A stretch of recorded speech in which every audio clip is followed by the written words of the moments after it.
사사기 봅시다. 사사기 오늘 말씀은 4장 4절부터 9절까지 있는 말씀이에요. 제가 이걸 갖다 좀 하고자 하는 구절 이렇게 쭉 하려고 했는데 못했어요. 그렇게 못했고 개괄적으로 좀 이렇게 어떤 내용이고 우리가 여기서 무엇을 뽑아내야 될지에 대해서 좀 이렇게 이렇게 좀 준비를 했으니까 여러분 잘 한번 읽어보시고 여기서 어떤 하나님의 마음을 하나님의 심정을 알 수 있을지 한번 살펴보기 원합니다. 우리 사사기 4장 4절부터 9절까지 같이 한번 합독하겠습니다. 시작. 그때 랍비도세 안에 여선지 드보라가 이스라엘 사사가 되었는데 그는 에브라임 산지 라마와 베델 사이 드보라의 종려나무 아래 거하고 이스라엘 자손은 그에게 나아가 재판을 받더라.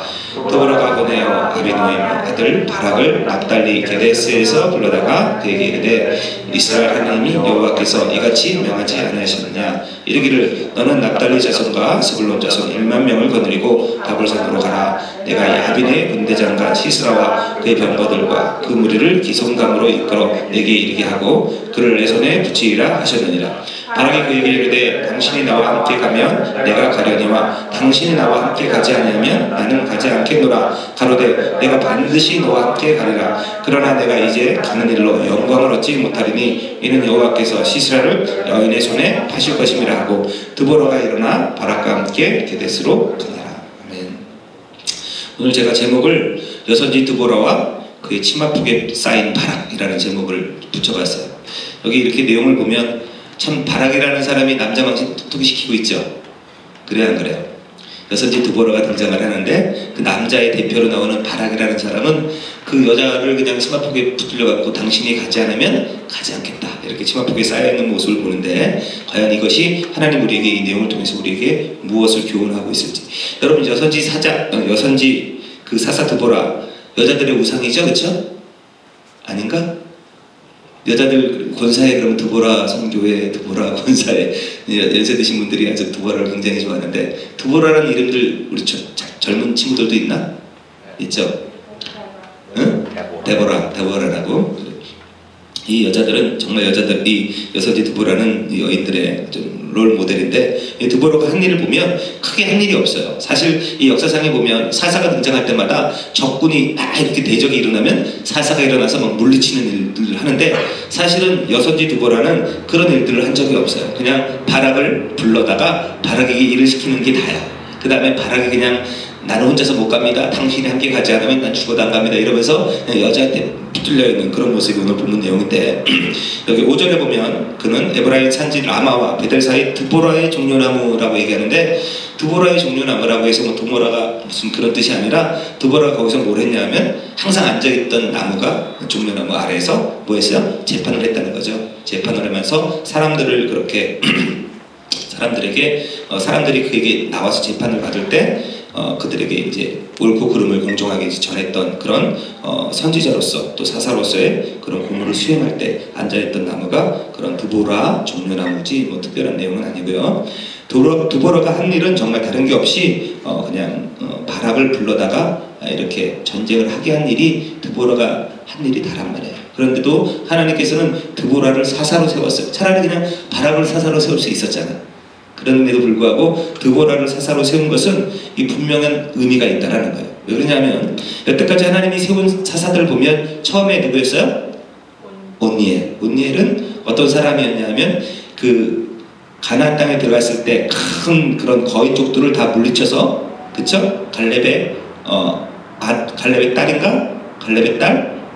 그래요. 악사를 얻어가지고 와이프로 삼았던 사람이 갈렙의 아우크나스의 아들 온니엘이에요. 그러니까 이 사람은 원래 용맹한 사람임에도 불구하고 적군이 들어와서 메소포타미아 왕이 들어와서 8년 동안 나라를 막 이렇게 괴롭힐 때도 숨어 있다가 하나님께서 이제 그를 사사로 세웠을 때 그때 등장을 해서 나왔던 어떻게 보면 용사였으면서도 불구하고 나라가 망하는데도 숨어 있었던 겁쟁이라고 볼 수 있는 그런 사람을 일대 사사로 세웠고요. 그 다음 두 번째 누구였어요? 왼손잡이 에웃이었죠. 왼손잡이는 오른손이 못 쓰는 바보 같은 장애인이었단 말이에요. 그럼에도 불구하고 하나님께서는 왼손잡이 에웃을 그렇게 하나님이 사사로 세우셔서 이스라엘 구원케 했고 세 번째 사사가 누구였어요? 소모는 막대기의 1인자 삼갈이 등장했죠. 그렇죠? 삼갈은 이방인이었고 그 다음에 이방 신을 섬겼던 이스라엘 사람도 아님에도 불구하고 하나님이 그 삼갈을 이스라엘의 구원자로 이렇게 세웠단 말이죠. 이스라엘에 세웠던 그 삼갈은 누구와 동시대 사람이에요? 지금 이 드보라와 동시대 사람이에요. 그렇죠? 그래서 에훗이 죽기 전에 삼갈이 잠깐 나와서 등장을 하다가 이제 에훗이 죽고 나서 이 드보라가 등장을 했는데 이 드보라는 여인이란 말이에요. 여인. 만약에 하나님께서 세우고자 하면 그 사람의 경험과 그 사람의 어떤 그런 뭐 능력과 상관이 없이 아무나 사사를 세울 수 있죠. 앞에서 보면 뭐 이 사람도 세우고 저 사람도 뭐 장애인부터 이방인 진짜 뭐 별의별 사람 다 세울 수 있었으니까 하나님은 분명히 아무나 세워서 사사를 세울 수 있었음에도 불구하고 왜 여자인 드보라를 사사로 세웠는가? 이제 그것이 오늘 이 본문을 볼 키란 말이에요. 왜 그러냐면 그 당시 여자의 지위가 어땠어요? 여자들은 계수하는 데 들어가요? 안 들어가요? 안 들어가요. 사람에도 안 들어가는 사람이 여자였어요. 그 당시에는 이혼 증서만 그냥 써주면 언제든지 여자는 버릴 수 있었어요. 그래서 이혼 증서를 안 쓰고 버리면 여자가 어디 가서 못 먹고 사니까 이혼 증서를 써줘요. 그래서 이혼 증서를 써줄 때 뭐에도 걸리냐면 그냥 밥을 못해도 그냥 버림받을 수 있는 존재고요. 얼굴이 못생겨도 버림받을 수 있는 존재고요. 그 다음에 질투에도 버림받을 수 있는 존재였어요. 왜 그러냐면 질투를 하면 어떻게 하냐면 남자가 경건한 생활을 해야 되는데 남자가 그 당시는 제사장의 역할을 해 경건하게 살아야 되는데 여자가 자꾸만 질투를 해서 남자의 그 경건 생활을 망쳐버리면 그 여자를 버릴 수 있어요. 그 당시 사회가. 그래서 여자들이라는 게 아무런 그냥 존재 가치가 없는 그런 사회였단 말이에요. 그런데 그런 사회에서 여자를 사사로 세운다는 것은 뭔가 분명한 의미가 있어요. 우리나라도 그랬죠. 우리나라도 옛날에 남존여비 사상이라고 아시죠? 여러분 시대에 들어봤나? 남존여비 그런 거. 그 다음에 칠거지약 이런 거 아세요? 칠거지약에 걸리면 그냥 애 못 낳으면 그냥 쫓겨나는 일순이고 질투에도 쫓겨나고 또 밥 못 줘도 쫓겨나고 근데 칠거지약에 걸리면 그냥 쫓겨나. 그러니까 옛날이나 지금이나 여자들의 지금 시대 와서는 여자들 상위 시대 막 이러면서 평등을 주장을 하지만 사실상 보면 여자들은 지위가 그렇게 없었어요. 저희 때까지만 해도 부모님을 부엌댁이라고 불렀어요. 여러분 그랬나? 케니 집사님 시대에 안 그랬나? 사는 동네가 다른가 보죠. 사는 동네가 다른가. 부엌댁이는 뭐냐면 남자들 여러분 제사 드릴 때 여자들 절할 수 있었어요? 없었어요? 여자들은 제사에 참석도 못하고 부엌에서 그냥 음식하고 밥 먹고 남자들과 겸상을 못했어요. 그래서 여자들을 부엌댁이다 이렇게 불렀는데 하여튼 그런 시대, 그거보다 더 어마어마한 그런 시대에 여자를 사사로 세운 것은 분명한 의도가 있다라는 거죠. 자, 한번 우리 신약에 와서 여자들을 뭐라고 한번 얘기하는지 한번 봅시다. 디모데전서 2장 11절부터 12절까지 한번 찾아보실래요?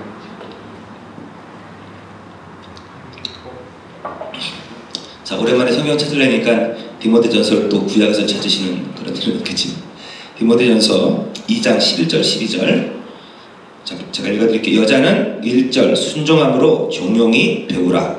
여자의 가르치는 것과 남자의 주관하는 것을 허락지 아니하노니 오직 종용할지라. 이렇게 쓰여있죠? 여기 이 말을 어떻게 해석을 하세요? 그러니까 여자는 교회에서 떠들면 안 돼. 여기 말대로만 하면 떠들면 안 되고 오직 순종만 해야 되고요. 배우기만 해. 가르쳐도 안 돼. 배우기만 해야 되고 그 다음에 남자를 주관하는 걸 허락 안 돼. 여러분 이런 말을 들으면 남자들은 기분이 좋아지죠. 그렇죠? 이런 구절만 다 있었으면 좋겠어. 그래 여자들이 꼼짝을 못하지. 그냥 이 막 구절 딱 대고서 남자를 주관하는 것을 허락지 않노라. 이런 말 들으면 참 여러분 기분이 좋을 거예요. 그런데 이 뜻이 그 뜻인가? 아니라는 거죠. 근데 이 뜻이 그 뜻이 아니에요. 이 뜻이 과연 무언가 한번 생각해 보기 원하는데 하나님이 여러분 잘 들으세요. 이 세상에 부모님을 허락하시고 그 다음에 자녀를 허락하시고 그 다음에 남녀를 허락하시고 부부를 허락하시고 친구를 허락하신 이유가 뭐죠? 왜 그런 관계들을 허락하셨을까? 하나님이 어떤 분인지를 우리에게 깨닫게 하기 위해서요. 부모님도 허락하신 것은 그 부모님에 대한 그 하나님을 부모님처럼 사랑하고 섬겨야 될 대상으로서의 부모님, 친구를 이렇게 예수님 우리의 친구로 오셨죠? 친구로서의 사랑, 그 다음에 남녀로서의 사랑, 부부로서의 사랑, 이런 걸 전부 다 하나님이 왜 그런 관계를 허락하셨냐면 하나님과 우리가 하나님을 더 깊이 알을 수 있도록, 더 그분이 어떤 분인지를 깨닫게 하기 위해서 하나님이 그런 관계를 허락하셨고요. 남자의 역할과 여자의 역할을 하나님이 분명히 두셨어요. 그쵸? 근데 여자는 사실 어디에서 나왔어요? 여자는 아담에게서 나왔잖아요. 남자에게서 나왔단 말이에요. 처음부터 하나님이 남자와 여자를 창조하신 것이 아니라 누구만 창조했어요? 남자만 창조했어요. 그쵸? 남자만 창조하시고 그 남자 안에서 여자를 이렇게 뽑아냈죠. 갈비뼈를 뽑아서 여자를 만들었단 말이에요. 그래서 둘이 하나가 되어질 때 완전한 사람이 되어지는 거예요. 그래서 둘이 연합하여 사람이 된다. 바로 연합하여 하나가 되어진다라고 얘기하고 있는데, 이 여자의 역할과 남자의 역할을 성경은 분명히 얘기합니다. 자, 남자의 역할이 누구예요? 누가 남자의 역할을 하죠? 예수님이죠. 그렇죠? 예수님은 남자의 역할을 하고 여자는 성도의 역할을 하잖아요. 그렇죠? 그래서 성도는 바로 교회를 볼 수 있죠. 교회라고. 교회는 어떻게 탄생을 해요? 예수님이 십자가에서 죽으시고 옆구리가 뚫려서 피를 다 쏟고 죽으심으로 교회가 탄생하죠. 똑같은, 성경은 전부 다 누구에 대한 내용을 얘기했냐면 하나님과 세상, 그리스도와 성도, 이런 것들로 이렇게 다 대비해서 이야기를 하는데, 여자의 역할은 성도의 역할이고요, 남자의 역할은 예수님의 역할이에요. 그래서 오늘 이 본문도 그런 맥락으로 보면 이해가 되겠죠. 그런 맥락으로 보면 보세요. 여자는 1절 순종함으로, 자, 교회는 1절 순종함으로 조용히 배워라. 누구한테 배워야 돼요? 그리스도 말씀을 배워야 되죠. 그렇죠? 남자에게, 예수님께 배워야 되는 거고요. 여자의 가르치는 것과 남자의 주관하는 것 절대로 허락할 수 없어요. 왜냐하면 여자가 지금 가르친다는 것은 그리스도 위에 쓰겠다는 얘기죠. 이게 바로 다 누구를 이야기하는 거예요? 사단이, 인간이 범죄할 때 하나님처럼 되고자 하는 그 마음, 똑같은 거거든요.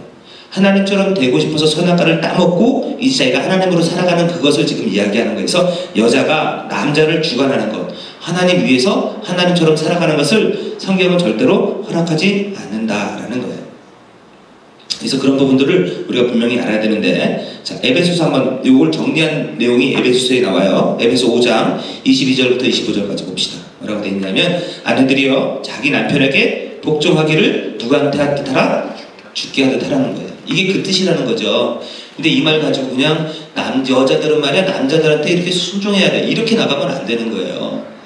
이 말 뜻이. 근데 자꾸만 예배 때, 결혼식 때 이 말씀 많이 전하죠. 그러니까 여자들은 그냥 무조건 남자한테 순종하면 그러면 이쁨 받고 사랑받아, 이거 아니에요. 원래 보면 남자는 그러니까 사모하라는 단어가 여자는 남편을 사모한다라는 게 지배하다는 뜻이 있어요. 그래서 우리도 그런 말 있잖아요. 세상은 누가 지배해도 그 남자를 지배하는 것은 여자다. 그렇죠? 이 세상은 남자들이 다 통치해도 그 남자를 지배하는 게 사실은 여자거든요. 그래서 이런 내용은 그렇게 보는 것이 아니라, 아내들이요, 아내는 교회를 얘기하는 거고요, 남편은 그리스도를 이야기하는 거기 때문에 아내들은 그 남편에게 복종하기를 죽게 해야 되는 거고요, 남편이 아내의 머리됨이 그리스도께서 교회의 머리됨과 같다라고 얘기하면서 남편과 아내의 그런 관계를 정확하게 설명하고 있고요. 그같이 보면 구주시라. 그러나 교회가 그리스도에게 하듯 아내도 범사에 그 남편에게 복종하시라. 남편들아 라고 얘기하면서 이제 남편의 그 상징으로 나오는 예수님을 얘기하는데, 예수님은 어떻게 해요? 아내 사랑하기를 그리스도께서 교회를 사랑합니다. 그러니까 남편의 역할은 누구의 역할이에요? 그리스도의 역할이라는 거죠. 그렇죠? 그러면서 하는 얘기가 5장 32절에, 32절 한번 가볼래요? 뭐라고 되어 있나? 5장 32절에 가면 이 비밀이 크다라고 얘기해요. 왜 이게 비밀일까? 왜 이런 이야기가 비밀일까? 남편이 그리스도의 역할, 아내가 교회의 역할, 이 비밀이 크다라고 얘기하면서 뭐라고 얘기해요? 내가 그리스도와 교회에 대해서 말하였다. 그러니까 남자의 역할은 그리스도, 여자의 역할은 교회, 이걸 얘기하는데 이걸 비밀, 무스테리온이라고 얘기해요. 왜냐하면 세상 사람들은 절대로 그렇게 볼 수가 없어요. 그렇죠? 왜냐하면 하나님과 상관이 없기 때문에, 예수님이 누군지를 알지 못하는 상황에서 남자의 역할, 여자의 역할을 모른단 말이에요. 그렇죠? 그러니까 힘 있는 놈이 이겨요. 어디를 가도 보니까 남자 여자가 싸워도 여자한테 꼼짝 못하고 맞고 사는 남자들도 있더라고. 어쨌든 그런 이 하나님의 비밀을 이 세상은 모르기 때문에 성경은 이 상태를 비밀이다라고 얘기하는 거예요. 그래서 남편과 아내 이 상태는 우리가 정확하게 알고 지금 이 아내로서 여자로서의 역할이 지금 이제 드보라 선지자가 이 여자로서의 역할을 나가잖아요. 그런데 우리가 분명히 알아야 될 것은 남자는 우리가 남자지만 여기 여자도 있고 남자도 있지만 우리의 역할은 무슨 역할 분담을 하면 모든 성도는 여자의 역할이에요. 모든 성도는. 그러니까 교회는 전부 다 신부죠. 그래서 신랑 대신 예수님이잖아요.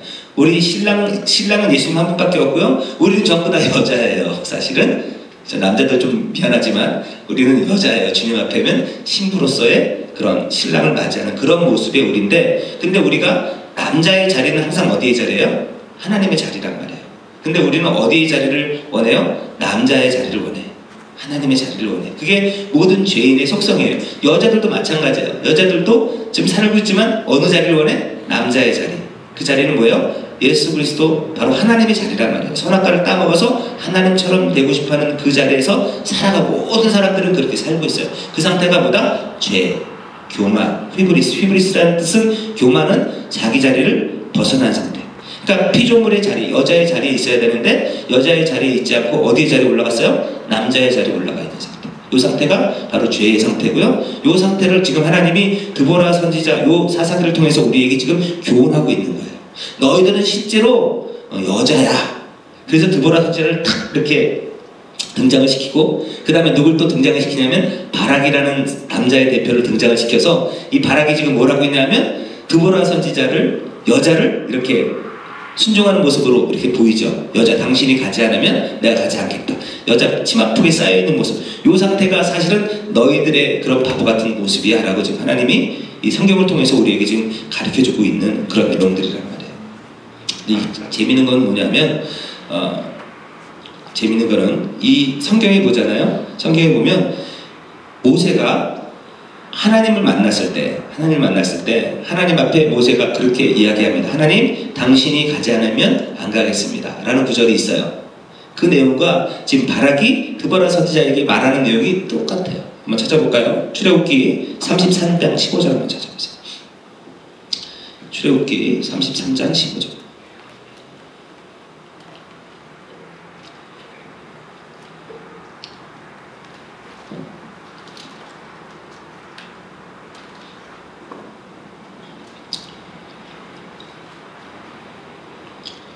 장 15절 보면 모세가 여호와께 고하되 주께서 친히 가지 아니하시려거든 우리를 이곳에 올려 보내지 마옵소서 이런 구절이 나와요.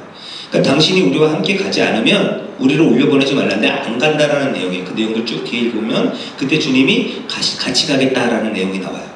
여기 오늘 본문에 사사기 4장에도 보면 4장 8절에 보면 바락이 그에게 이르되 당신이 나와 함께 가면 내가 가려니와 당신이 나와 함께 가지 아니하면 나는 가지 않겠다 라고 얘기가 똑같은 그런 내용을 지금 오버랩해서 그 출애굽기에 있는 내용을 지금 오버랩해서 지금 이 내용 가운데 지금 이렇게 보여주는 것은 지금 바락이 드보라를 어떤 존재로 지금 인식하고 있다는 거예요? 하나님 같은 존재로 인식하고 있다는 거예요. 하나님 같은 존재로. 그렇게 바락은 아무것도 할 수 없는, 하나님이 없으면 자기는 아무것도 할 수 없는 존재가 누구예요? 사실은 우리 인간이거든요. 우리 인간인데 그 인간이 지금 하나님께서는 여자를 사사로 세우면서 남자인 그 바락을 그런 존재, 너희들은 사실은 그런 존재야. 남자를 의지하지 않으면, 그렇게 하나님을 의지하지 않으면 살아갈 수 있는 그런 존재, 아무것도 할 수 없는 존재야를 바락이라는 존재에다가 이렇게 오버랩 시켜놓고 그 다음에 실제로 하나님의 사사는 하나님이 부리시는 자잖아요. 그 사람은 여자, 너희들은 여자로서 그렇게 살아갈 때 그때 너희들은 사사로 쓰임받을 수 있는 거야를 이렇게 지금 가르쳐주고 있는 거예요. 이해가 되세요? 무슨 말인지? 이해가 돼야 되는데 이해가 되나? 잘 안 돼요?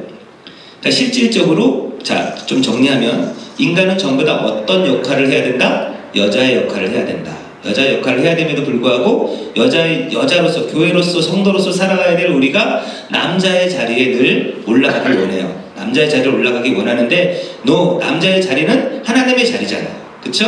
남자의 자리에 올라가야 되는데 그 남자의 모습을 바락이라는 그 모습을 통해서 남자의 너희들의 모습은 실제 이런 존재야 라고 이렇게 보여주고, 하나님의 사사로서 하나님의 사람으로서 쓰임받아야 될 사람은 여자, 바로 우리잖아요. 그쵸? 여자의 모습으로 드보라가 하나님한테 순종하는 모습으로, 그런 모습으로 나타나는 그 상태가 정상적인 상태라는 거예요. 이해가 되나? 너무 어려워요? 어렵지 않죠? 근데 전부 다 성경은 뭐와의 싸움이냐면 하나님 자리에서 벗어나서 하나님처럼 살고자 하는 백성들에게 하나님은 당신의 뜻, 무엇이 죄인지를 아니를 지금 가르쳐주고 있는 거예요. 너희가 지금 여자로서 교회로서 살아가야 되는에도 불구하고 남자의 자리에서 그렇게 남자처럼 하고 있는 그 행동이 바락처럼 너는 바보 같은 행동이야. 실제로 너희들은 어떤 자로 살아가야 되냐면 여자로 살아가야 되는 거야 라고 하면서 여자 드보라를 그 사사의 자리에 딱 올려놓고 하나님이 그 여자를 이렇게 세워주잖아요. 그래서 우리는 하나님이 원하시는 그 자리에, 여자의 자리에 있을 때 하나님이 그 사람을 높여줘요. 그래서 사람들이 그들에게 나와서 재판을 받고 그들에게 나와서 이렇게 구원을 받는 그런 내용이 사실은 이 전체의 그런 내용이라는 거죠. 그래서 우리가 한 가지 알아야 될 것은 이거 한번 보세요. 히브리서 11장 32절 한번 찾아보실래요? 여기 재밌는 구절이 나와요. 히브리서 11장 32절. 자, 거의 다 끝나갑니다. 벌써. 얼마나 오늘 쉬워. 내가 오늘 밤만 준비해 갖고 왔잖아. 히브리서 11장 32절. 우리 같이 한번 짧으니까 같이 한번 읽어봅시다. 시작. 내가 무슨 말을 더 하리요? 기드온, 바락, 삼손, 입다와 다윗과 사무엘과 및 선지자의 말을 말하려면 내게 시간이 부족하리로다. 참 여기 재밌는 구절이 있어요. 뭘까? 드보라가 없어요. 그쵸? 그리고 누가 들어가 있어요? 바락이 들어가 있어요. 자, 바락은 사사예요? 아니에요? 아니에요. 그러면 여기는 지금 여기 있는 사람들 잡으세요. 기드온, 바락, 삼손, 입다, 사무엘 다 누구였어요? 사사였었단 말이에요. 사사들. 그런데 바락은 사사도 아니고 아무것도 아닌데 드보라의 이름 대신, 또 사실 군대장관 시스라를 죽인 사람이 여인 야엘이거든요. 그쵸? 그럼에도 불구하고 누구 이름이 들어갔어요? 바락이라는 이름이 들어가 있단 말이에요. 바락이 뭐 했어요? 여자 치마 붙잡고 늘어진 것밖에 없는데도 불구하고 바락이 지금 이 믿음의 선진의 대열에 들어가 있어요. 이야기는 뭐냐면 바락은 누굴 상징하는 거예요? 그러면 우리예요. 우리. 여러분들이 뭘 한 게 있어서 믿음의 그런 생명책에 여러분들의 이름이 기록되어 있냔 말이에요. 그렇죠?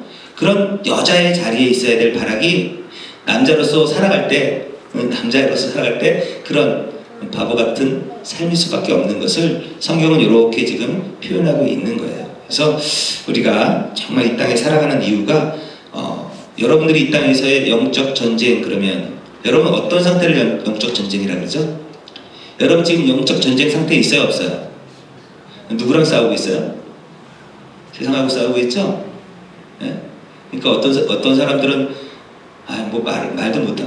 길거리, 내가 어제 가다가 길거리에서 또 그냥 밴드를 봤어. 한국에서 명동인가? 쫙 이렇게 이만한 플래카드 앞에다가 이렇게 사람이 한 8명 정도 해가지고 음악 틀어놓고 예수 믿으라고, 예수 청당 부신지고 그걸 하는데 가요 안으로 가요를 부르는 것처럼 막 그렇게 하고 있더라고요. 그들은 전도를 하고 있다라고 이렇게 이야기하고 있고 자기는 그것이 영적인 전쟁이라고 이야기하고 있는데, 여러분 실질적으로 영적인 전쟁터는 어디에 있어요? 내 안에 있단 말이에요. 그렇죠? 내가 하나님 자리에서 내려오지 않고서는 절대로 우리는 하나님의 일을 할 수 없고요. 내가 하나님의 자리에서, 남자의 자리에서 내려오는 그게 참 어려워요. 그게 죄를 안 짓는 상태, 주님과 주님이 원하시는 그 자리에 있는 상태가, 그것이 정말 우리가 신앙생활해야 되는 본래 목적인데 우리는 그런 신앙생활은 상관이 없어. 그냥 외부의 적이야 항상. 그렇죠? 환경의 적, 외부의 적, 죄 때문에, 환경 때문에. 그것이 죄가 나의 십자가야. 우리 누가 나의 십자가야 막 이러면서 전부 다 적을 어디에서 찾아요? 밖에서 찾아요. 그러면서 그것을 자기는 이렇기 때문에 하여튼 전부 다 뭐뭐 때문에, 그렇죠? 그 원인을 전부 다 자기 안에 있는 자기 실체를 보는 것이 아니라 자기 밖에 있는 어떤 존재를 통해서 자기의 어떤 그런 실상을, 자기 상태를 이렇게 얘기하려고 하는데, 여러분 마귀라는 것을 성경에서 어떻게 쓰는지 아세요? 여러분 잘 들으면 예수님이 베드로에게 이야기할 때 사단아 이렇게 얘기했죠. 그렇죠? 그런데 가룟 유다한테도 얘기할 때도 저는 처음부터 마귀였다 라고 얘기하죠. 그런데 베드로는 원래 예수님의 제자잖아. 그렇죠? 베드로가 언제는 어떻게 얘기했더니 주님이 베드로를 바요나시거나 내가 복이 있다 라고 얘기한 그 다음 구절이 바로 사단아 이렇게 됐단 말이에요. 그러니까 복도 있다가 사단도 됐다가 이렇게 돼요. 그런데 왜 지금 베드로한테 사단아 내 등으로 물러가라 이렇게 얘기했죠? 뭐 때문에? 하나님의 일을 생각지 않고 사람의 일을 생각하는도다 이렇게 돼 있어요. 그러니까 사람의 일이 누구의 일이에요? 마귀의 일이에요. 그렇죠? 사단의 일이 마귀의 일이란 말이에요. 그런데 베드로 안에는 사단이 수시로 들어갈 수 있죠. 생각 가운데. 그러면 그렇게 수시로 들어가는 그 상태가 전부 다 마귀란 말이에요. 실질적으로 싸움은 내 밖에 있는 것이 아니라 내 안에 사람의 일, 하나님이 아닌 사람의 일을 생각하는 그 상태가 사실은 마귀에게 붙들린 상태고요. 그렇죠? 그러면 나는 세상 밖에서 싸워야 될 게 아니라 내 안에 들어와 있는 그 마귀하고 싸워야 되는데 우리는 이 마귀의 실체를 몰라요. 왜냐하면 베드로도 그렇게 얘기할 때 얼마나 힘차게 얘기했어요? 주님 당신은 죽을 수 없습니다. 그리마옵소서 막 이렇게 할 때는 그게 정말 하나님의 뜻이라고 생각을 했단 말이에요. 그래서 여러분 안에 말씀을 모르면 여러분 안에서 하는 모든 일이 그게 하나님의 뜻이라고 생각을 하고 한단 말이에요. 그래서 어저께도 제가 길거리에서 막 그 사람들 막 거기서 막 찬양하고 막 그냥 선글라스 끼고 무슨 뭐 무대 나온 무대 보면 크리스찬들이 할머니 할아버지 뭐 이렇게 젊은 사람들 다 해서 8명이 쫙 해갖고 길거리 사거리 큰 데서 이렇게 플래카드 걸어놓고 뭐 마이크에 뭐 하여튼 시끌벅적하게 해놓고서 거기서 예수 믿으세요. 예수 믿으면 하나님이 당신을 축복하십니다. 막 이런 얘기를 멘트를 하는데 자기는 그걸 사명 갖고 하는 거잖아요. 그렇죠? 사명 갖고 하는 거잖아요. 그게 또 자기는 이 세상과의 영적 전쟁이라고 생각을 하고 있지만 제가 볼 때는 안 그래요. 쟤들은 그렇게 안 보여지더라고. 그냥 할 일 없어서 나오신 어떤 분 그래서 자기의 사명을 갖고 한다라고 얘기를 하고 있는데 자기 만족이지 않을까라는 생각이 먼저 들었고요. 어떤 정말 복음에 대해서 영적인 그런 세계에 대해서 전혀 모르니까 이렇게 하고 있지만 우리가 분명히 알아야 될 것은 우리 안에 있는 것이 실제로 내가 하나님 자리에서 내려오는 거죠. 실질적인 전쟁은 내 안에서 일어나고 있다. 그래서 여러분들 싸울 때 여러분 다른 대상을 갖고 싸우지 마세요. 누구 때문에 누가 그래서 이런 얘기 하지 마세요. 그거는 정말 초신자 때 예수 믿을 때나 그렇게 하는 거고요. 이제는 모든 것들은 전부 다 어디서 나오냐면 여러분 안에 있어요. 여러분 안에 모든 그래서 먹는 게 들어온 것이 아니라 내 안에서 나오는 것이 들었다라고 얘기하죠. 성경은. 여러분 안에 무엇이 있는가? 여러분들이 지금 어떤 상태에서 내가 주님을 섬기고 사랑하고 있는지를 여러분 분명히 보지 않으면 그것이 우리가 반대로 가고 있는 그런 싸움이라는 거죠. 그래서 자 정리합시다. 이 바보 같은 바락의 모습이 바로 우리의 모습이다. 바보 같은 바락은 여자 치마폭에 그냥 있었지만 사실은 그래서 이 사사두보라는 누구의 역할로 또 나온 거냐면 예수 그리스도의 역할로 나온 거예요. 예수님이 이 땅에 뭐로 오셨죠? 인간으로 오셨죠. 인간으로 오신 상태가 바로 어떤 모습으로 왔다는 거예요? 여자의 모습으로 온 거예요. 그래서 여인을 대표해서 예수님이 모든 죄를 다 뒤집어 쓰시고 죽어버리셨잖아요. 죄인으로. 또 여자는 죄인 다 그런 뜻이에요. 다 같은 맥락인데 그런 드보라를 바락이 섬기는 상태, 이 상태가 정확한 성도의 모습입니다. 여러분들이 그러니까 어떤 자리로 내려가야 된다? 여자의 모습으로 내려가야 된다. 그 여자의 모습이 이 땅에서 바락처럼 살아가는 게 여자의 모습이에요. 무슨 말인지 아시겠죠? 그래서 순종하는 것, 그리스도의 말씀에 순종하는 그 상태가 우리 성도가 살아가야 될 모습인데 우리는 쉽지가 않아요. 그 자리에서 내려오는 게 정말 쉽지 않아요. 한번 맛을 보면 끊기가 어렵죠, 그렇죠? 한번 맛을 보면 이 끊기가 어려워요. 사람들이 제가 이번에 갔더니 제가 아는 동네에 있는 저랑 친하진 않는 동네에 있는 친구가 17살 때부터 교도소를 다녀가지고 지금 한국 나이로 47인데 거의 한 25년 이상을 교도소에서 살았어요. 교도소에서 못 끊어. 나오면 못 끊어. 마약도 못 끊고 범죄하는 것도 못 끊어. 왜? 그렇게 하면 뭐 돈이니 뭐니 너무 한꺼번에 자기가 원할 수 있는 걸 다 가질 수 있으니까. 그리고 할 줄 아는 게 그것밖에 없으니까 그냥 그렇게 사는 거예요. 평생 그렇게 살다가 감옥에서 그냥 썩어져 죽을 거라고. 왜냐하면 죄라는 게 우리에게 그렇게 들어와 있어요. 그래서 못 벗어나요. 한번 맛을 보면 뭐 중이 고기 맛을 알면 뭐 빈대까지 다 잡아먹는다 그러나? 응? 뭐라 그래요? 중이 하여튼 고기 맛을 알면 빈대도 안 남는다고 그냥 다 잡아먹는다 그런 이야기도 있는데 우리가 그런 죄에서 함부로 빠져나오기가 결코 쉽지가 않아요. 그래서 그 싸움을 여러분들 하셔야 되는데 그 싸움을 뭐로밖에 할 수 없다? 말씀으로밖에 할 수 없어요. 여러분들이 일주일 내내 한번 뭘 하셨나 하면 여러분 자신 한번 돌아보세요. 일주일 동안 뭐 하다 오셨어요? 말씀과 상관이 있었어요? 없었어요? 응? 말씀과 상관이 있었어요? 없었어요? 그냥 바빴죠? 뭔지 모르지만 그냥 살다 왔죠? 근데 여러분들은 늘 얘기하잖아요. 여러분들이 지금 영적인 전쟁 상태에 있다는 거 아세요? 모르세요? 알죠? 근데 전쟁을 항상 어디서 찾았어요? 여태까지? 밖에서 찾았죠? 밖에서 찾지 마시기 바랍니다. 마시오. 아, 북한 사람들하고 있다고 해가지고 우리 집안이 다 북한 사람들이다. 욕이 무슨 욕을 그렇게들 해.